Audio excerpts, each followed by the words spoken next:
Olá, sejam muito bem-vindos à nossa 7ª lição do curso de formação de líderes multiplicadores. O nosso tema é relacionamento discipulador. Vamos continuar com o mesmo tema que já trabalhamos na nossa última lição. Assim como na lição anterior, nosso conteúdo para essa aula é baseado no livro Relacionamento Discipulador, uma teologia da vida discipular, escrita pelo pastor Diogo Carvalho e publicado pela nossa Junta de Missões Nacionais.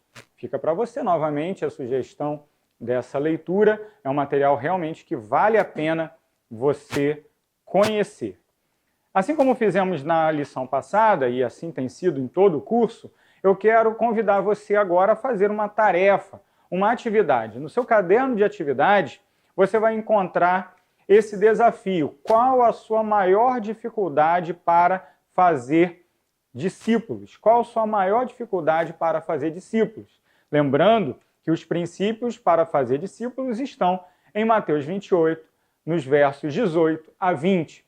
Se você não lembrar, volte à sua Bíblia, releia o texto e pense nessa pergunta. Agora você vai pausar esse vídeo, vai escrever a sua resposta aí no seu caderno de atividades e logo depois você pode dar sequência nessa aula e aprender conosco baseado no conteúdo que temos nesta lição. E aí, conseguiu responder quais são as suas maiores dificuldades em fazer discípulos? Lembre-se que o Senhor Jesus, o mesmo que nos dá a ordem de fazer discípulos, ele também nos dá o poder e a capacidade para obedecer essa ordem. E não apenas isso, ele também nos dá a estratégia. Ele nos ensinou a fazer. A sua vida é um exemplo para nós de como devemos fazer discípulos. Por isso, hoje continuaremos a estudar esse assunto do relacionamento discipulador. O que precisamos para fazer discípulos? Como Jesus fez seus primeiros discípulos? Já aprendemos que as estratégias estão na vida de Jesus, estão no modelo e no exemplo de Jesus. E quais são, então, essas estratégias? Como Jesus fez seus discípulos? O que nós precisamos para fazer também discípulos de Jesus? Vamos lá? Se o discipulado envolve querer ser como alguém, então só quem tem uma vida imitável pode fazer um discípulo. Queridos, isso é muito sério. Se falamos de relacionamento discipulador, inevitavelmente nos apresentamos como exemplos de outras pessoas, para outras pessoas. E uma vez que somos exemplos para outras pessoas, nós devemos ter uma vida que possa ser imitado. O nosso comportamento, as nossas atitudes, os nossos pensamentos, o nosso coração, o nosso relacionamento com Deus e com o próximo deve ser uma referência para aqueles que serão alcançados através da nossa evangelização e do nosso discipulado. Como Jesus fez isso? Como se deu essa realidade na vida de Jesus? Em primeiro lugar, precisamos perceber que Jesus tinha uma boa referência de quem o conhecia. Um exemplo temos no Evangelho de João, capítulo 1, versos 35 a 37, que diz: no dia seguinte, João estava ali outra vez com 2 de seus discípulos e, olhando para Jesus, que por ali passava, disse: este é o Cordeiro de Deus. Os 2 discípulos ouviram-no dizer isso e passaram a seguir Jesus. João conhecia Jesus e pôde, portanto, dar uma ótima referência de quem Jesus era. João reconhecia o papel de Jesus enquanto Messias, Filho de Deus, Deus perfeito, homem perfeito, aquele que veio ao mundo com o propósito de efetuar a redenção da humanidade. Por isso ele exclamou: este é o Cordeiro de Deus. E qual foi a consequência disso? Os discípulos de João passaram então a seguir Jesus. Da mesma maneira, nós também precisamos ter uma boa referência daquele que nos conhece. Como é a nossa reputação? Como as pessoas nos veem? Veja, aqui o desafio não é viver uma vida de fachada, mas é viver uma vida séria diante de Deus, uma vida íntegra diante dos homens, de modo que as pessoas nos reconhecem enquanto filhos de Deus, enquanto pessoas verdadeiramente comprometidas com o Senhor. de modo a que as nossas referências sejam, de fato, um estímulo para que as pessoas sigam a Jesus também. Discipular é, portanto, liderar, e liderar, invariavelmente, sempre envolve influenciar. Se andamos com Deus e as pessoas testemunharem isso, sempre haverá quem queira andar conosco. O ponto não é nós parecermos ser alguém que não somos. O ponto aqui é, pelo contrário, sermos de fato seguidores de Jesus, ao ponto de influenciarmos aqueles que estão ao nosso redor, para que eles também sejam seguidores de Jesus. Além disso, devemos perceber que Jesus dedicou tempo a discípulos em potencial. Também no capítulo 1 do Evangelho segundo São João, nós lemos: voltando-se e vendo que o seguiam, Jesus perguntou-lhes: que desejais? Eles disseram: Rabi, que significa mestre, onde te hospedas? Ele lhes respondeu: vinde e vereis. Foram, pois, e viram onde ele se hospedava, e passaram o dia com ele. Era cerca da 10ª hora. Veja, esses homens ainda não eram discípulos de Jesus. Contudo, Jesus, vendo o potencial deles se tornarem seus discípulos, decide passar, então, o dia inteiro. Jesus mesmo convida quando diz: vinde e vereis.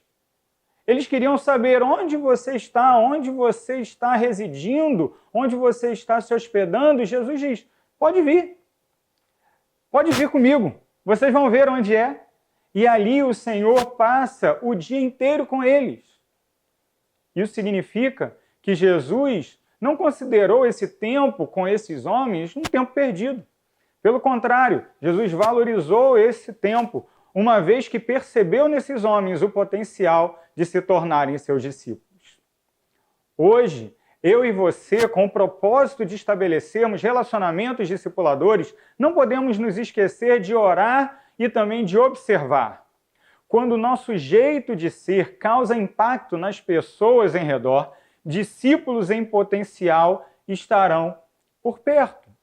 Se eu e você tivermos um verdadeiro testemunho cristão, nós teremos ao nosso redor pessoas que vão admirar, que vão observar, que vão se impressionar, não conosco ou nossa personalidade, mas com Cristo sendo manifestado na nossa vida, de modo que sempre teremos discípulos em potencial ao nosso redor.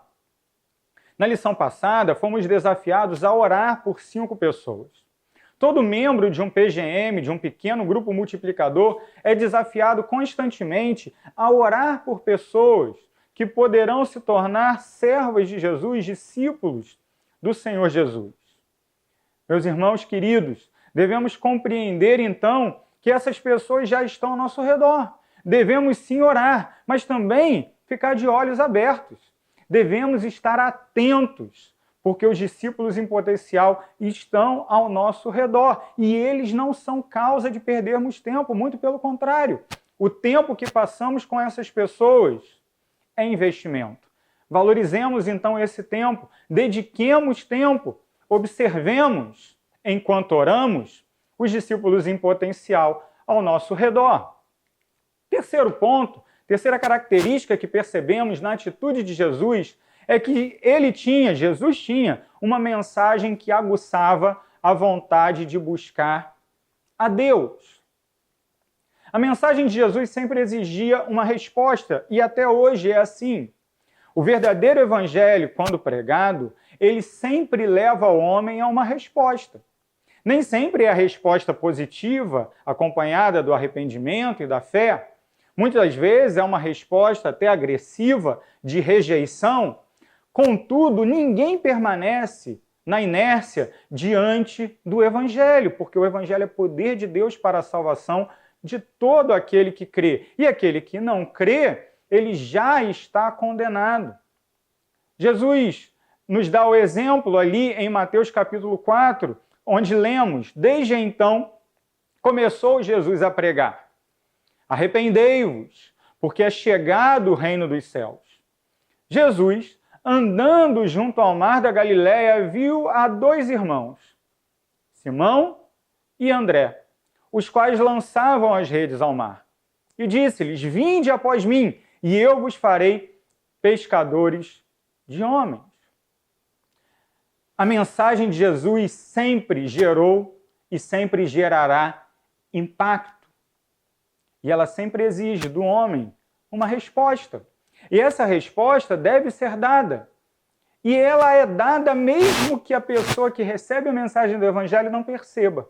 Porque muitas vezes a pessoa rejeita através de uma atitude de desprezo, de aparente descaso, mas nós não podemos esquecer que a semente foi plantada. E se assim o Senhor quiser, ela pode germinar, crescer e frutificar no coração dessa pessoa. Por isso, assim como Jesus fez o desafio a Simão e André e a tantos outros enquanto pregava o arrependimento para a remissão de pecados, nós não podemos nos esquecer de que nós também devemos espalhar uma mensagem que exige resposta. Uma mensagem que aguça a vontade de uma pessoa de conhecer sobre Deus, de refletir sobre as coisas de Deus. Muito bem, a mensagem de Jesus impactava pessoas. E esse contato que nós teremos com as pessoas, ele pode ser feito de maneira a que também geremos esse mesmo impacto como Jesus gerou. Para isso, eu quero dar algumas sugestões de perguntas check-up, que você pode fazer para aquela pessoa a quem você quer alcançar. Essas perguntas podem fazer com que você inicie uma conversa sobre coisas espirituais e, a partir delas, você tenha condições de apresentar o Evangelho. A primeira pergunta é aquela que diz: você consegue ver o mundo? A primeira pergunta é: você consegue ver que o mundo está perdido? Veja que aqui você está perguntando para uma pessoa não crente se ela consegue reconhecer a maldade, a realidade do pecado à sua volta. Essa é uma ótima introdução para que a partir daí você possa continuar conversando sobre a situação espiritual do mundo, mas também a situação espiritual dela mesma. Segunda pergunta: está tudo bem entre você e Deus? A primeira pergunta visa a pessoa constatar que há algo de errado no mundo. A segunda pergunta tem como objetivo mostrar que também há algo de errado entre ela, entre cada indivíduo e Deus. Isso se dá por conta do nosso pecado. A terceira pergunta check-up: você sente a necessidade de amar e obedecer mais a Deus? Nesse momento, nós podemos, então, questionar a pessoa sobre o relacionamento dela com Deus. Será que ela pensa nisso? Será que ela, de fato, ama a Deus? É muito fácil falar, dizer que amamos algo, não é mesmo? Contudo, quando nós questionamos alguém ou somos questionados sobre o verdadeiro amor que devotamos a algo ou a alguém, isso gera automaticamente uma reflexão. Não apenas isso. Precisamos nos lembrar que o amor a Deus ele é manifesto através de obediência. Quando você pergunta a uma pessoa: você ama a Deus? Talvez ela diga sim.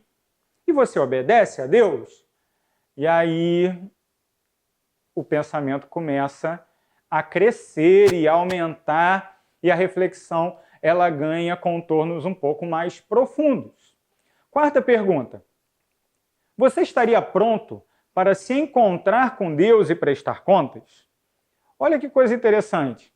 Você questionar uma pessoa se nesse momento ela teria condições de se encontrar com Deus. Se Deus se encontrasse com ela agora, a vida dela estaria de acordo com aquilo que Deus gostaria que fosse? Essa é uma ótima pergunta. Quando introduzimos então a questão da prestação de contas, queridos, realmente é muito fácil para cada um de nós, até mesmo crente, termos algumas coisas que achamos ou queremos que Deus não saiba. Mas Deus sabe de todas as coisas. Estamos dispostos a prestar contas? Será que o teu amigo, o teu vizinho, o teu parente, está em condições de prestar contas diante de Deus? Essa é uma ótima pergunta para fomentar e para oportunizar situações e conversas sobre o Evangelho. Quinta pergunta: podemos marcar um momento para lermos a Bíblia juntos?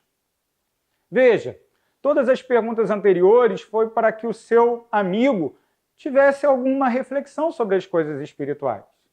Nesse momento, você propõe, então, uma possibilidade de resposta. Será que estou bem com Deus?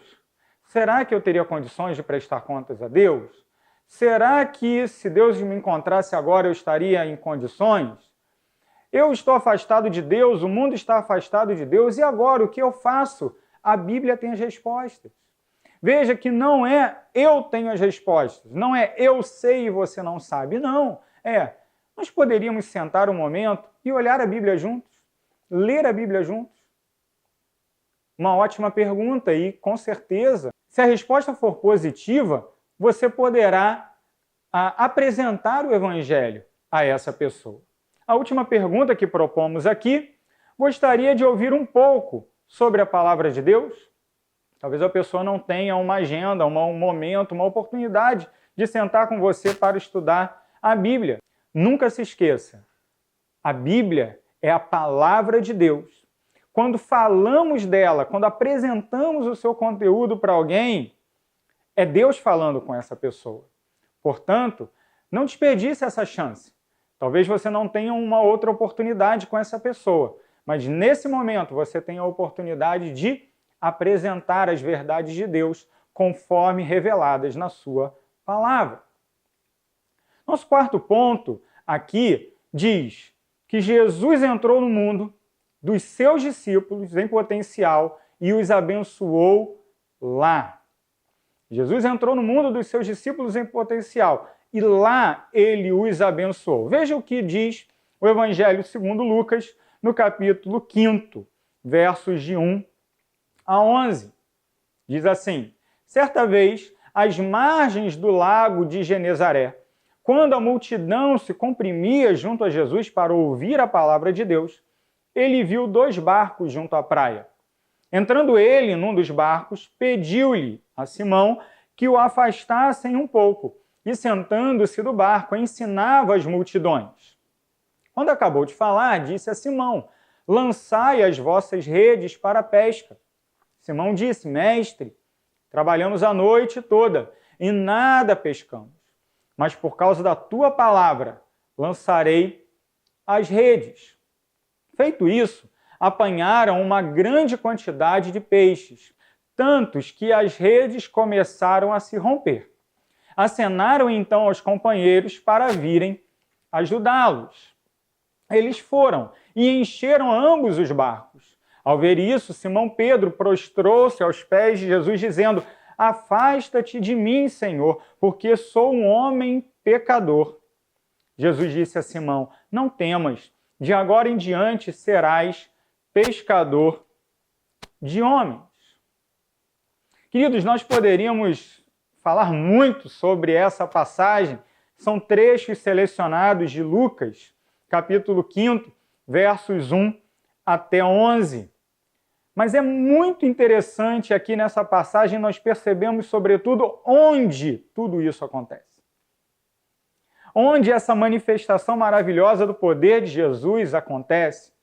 Acontece no ambiente da pescaria de Simão e de outros discípulos. Acontece no local de trabalho desses homens. Acontece onde eles tinham o seu dia a dia. Muitas vezes aquela pessoa a quem queremos evangelizar vive numa realidade completamente diferente da nossa. E isso nós poderíamos falar em diversos aspectos. Muitas vezes nós tentamos alcançar uma pessoa que seja mais culta que nós ou menos, que tenha mais conhecimento da ciência, do conhecimento humano em geral, do que nós temos ou menos. Será que eu estou disposto a ir até lá onde ele está? Veja, eu não estou falando que nós devemos ter a vida da outra pessoa. Não é isso. Mas eu estou disposto a entrar no ambiente onde essa pessoa se encontra agora. Há pessoas a quem alcançaremos que não vivem numa casa como a nossa, não vivem num ambiente confortável como o nosso. Muitos vivem nas ruas. Ah, pastor, devemos também discipular as pessoas que vivem nas ruas? Com certeza. E, na verdade, se queremos alcançá-las, nós não podemos abrir mão de discipulá-las, de forma alguma. Da mesma maneira, há pessoas que vivem uma vida completamente longe de Deus, ainda que desfrutem de grande riqueza.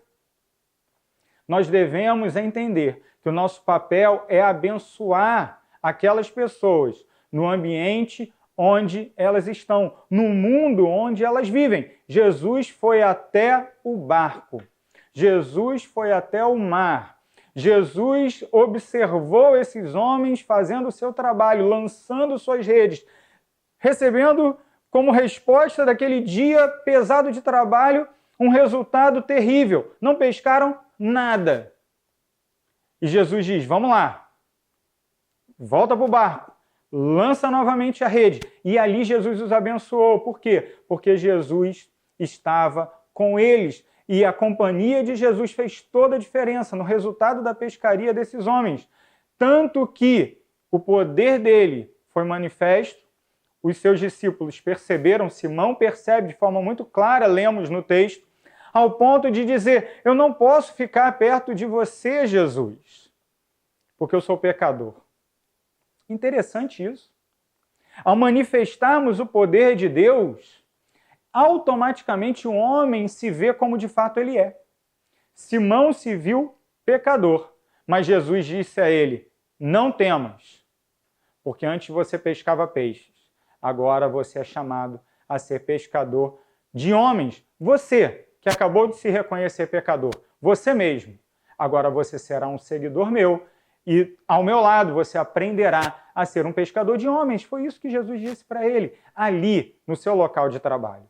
Ah, irmãos, assim deve ser conosco também. Nós devemos aprender a abençoar os discípulos em potencial no seu próprio meio, ali onde eles estão. A grande comissão começa dizendo, ide fazer discípulos. Isso significa que eu jamais farei discípulos se eu não me movimentar até onde os discípulos em potencial estão. Eu devo ir até eles e onde eles estão, buscá-los para que eles vivam a comunhão com Deus. Jesus fez um milagre. Nós podemos orar. Ore para que as pessoas que você deseja discipular sejam abençoadas naquilo que é importante para elas. Sua profissão, sua família, seus afazeres do dia a dia. Pergunte-lhes quais são os seus pedidos de oração e se comprometa a interceder. Lembra do cartãozinho alvo de oração? Ah, o cartãozinho alvo de oração é uma ferramenta e tanto, não é mesmo? Você anotou ali os 5 nomes. Você se lembra de orar por essas pessoas. Você ora por quê? Quais são os motivos relacionados à vida dessas pessoas que você coloca diante de Deus? Se você não se relacionar com elas, se você não tentar entrar no mundo delas, na realidade delas, conhecer essa realidade, você não terá muitos pedidos de oração. Será apenas assim, Senhor, converta fulano. Senhor, alcance Beltrano. Senhor, faça com que a Mariazinha se converta e conheça o teu evangelho. Queridos, nós devemos ir além disso. Jesus, olhando as multidões, ele não viu um bando de gente. Ele se compadeceu delas, porque eram como ovelhas que não têm pastor. Jesus atingiu o coxo com a cura. Jesus atingiu o endemoniado com a libertação. Jesus atingiu pessoas dentro da sua realidade de acordo com as suas necessidades. Veja, não digo que evangelizar é atender as pessoas nas suas necessidades, mas digo que, se realmente queremos evangelizar, amaremos as pessoas ao ponto de conhecer as suas necessidades. Eu quero resumir tudo isso que falamos até aqui, até mesmo porque você precisa lembrar de preencher o seu caderno de atividades. Não se esqueça disso. Em primeiro lugar, assim como Jesus, nós precisamos ter uma boa referência de quem nos conhece. Assim como Jesus, Precisamos dedicar tempo a discípulos em potencial. Estar com as pessoas não é perda de tempo. Assim como Jesus, devemos ter uma mensagem que aguça a vontade de Deus. Assim como Jesus, nós precisamos entrar no mundo dos discípulos em potencial e ali os abençoar. Não se esqueça de preencher o seu caderno de atividades. Nós terminaremos essa primeira aula desta lição com essa reflexão. Quem é o nosso discípulo? Nosso discípulo será todo aquele que, convertido ou não, manifeste o interesse de conhecer mais de Deus por meio da nossa vida. Quem é nosso discípulo? Não só os já convertidos, mas aqueles que ainda não convertidos, pelo relacionamento intencional que nós temos com elas, com essas pessoas, elas desejarem então conhecer mais de Deus. Chegamos ao final desta primeira aula, da 7ª lição do curso de treinamento de líderes multiplicadores. Eu aguardo você para a nossa segunda aula, na qual terminaremos essa lição. Até lá!